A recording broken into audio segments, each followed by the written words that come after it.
Hello everyone, Tootsie Forever here. Sorry I haven't made a video in a while, work has just been busy.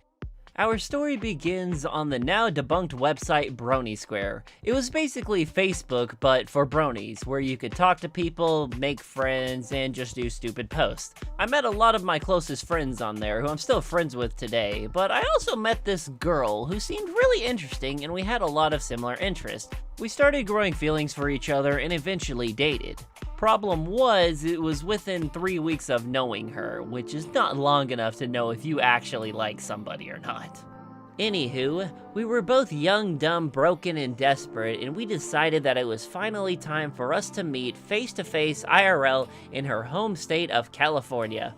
The original plan was for us to spend 3 days together in LA. We had to keep the relationship secret from her parents because her parents didn't trust online people.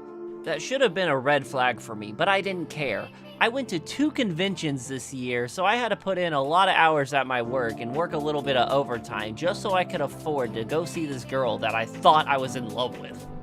The big day finally came where I got to aboard my flight from Oklahoma and then transfer in Dallas to go to California.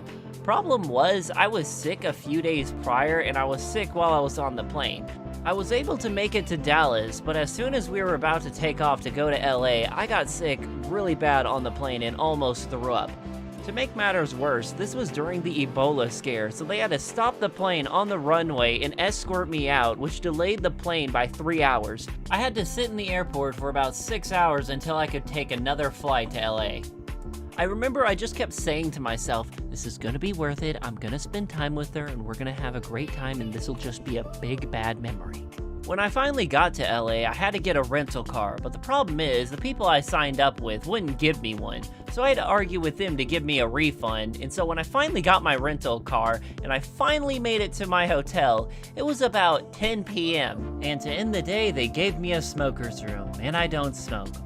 The next day came around and it still didn't go as what we expected because apparently she got sick. So I didn't get to see her that entire day, which sucked because I had nothing to do in LA. I was too broke to really do anything, so I just spent the entire time in my hotel room on the computer playing RuneScape.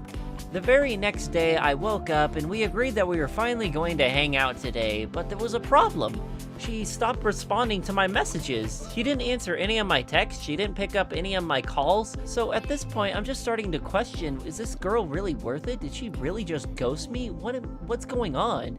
She didn't reply until late in the afternoon, but said that we could hang out tomorrow for sure. I decided to go see the Pacific Ocean as it was only an hour away and I wanted to go see it and walk on the beach for a bit. That way, if the date was terrible, I could easily just enjoy my time that I had on the beach. It took a while to get back because LA traffic is just garbage. I heard stories of it being awful, but I was not expecting it to be this bad. The next day, which happened to be the final day before I had to fly back to Oklahoma the next morning, she messaged me and said that we were only going to hang out for 1 hour. 1 hour! A 3-day trip and we only get to see each other for 1 hour, 60 minutes. I wanted to stay positive. I wanted to feel like maybe this girl could be the one and maybe this is just a minor inconvenience. Who knows? So I drove to where she lived, which was in San Diego. I drove 2 hours and met up with her in this small park. I got out and saw her and it was one of the most awkward interactions I've ever had with anyone, as we barely spoke to each other. I could tell on her face that she didn't want to be there and she felt like she had to. I was still kind of, well, happy to see her. And then it hit me. All the conversations we had and talked about prior to leading up were all about My Little Pony, and we never really knew each other. We exchanged our first kiss, and at that point I'm just like, oh, I love you, you're gonna marry me, and she was pretty much the same way, and I was really happy to be with her in that moment.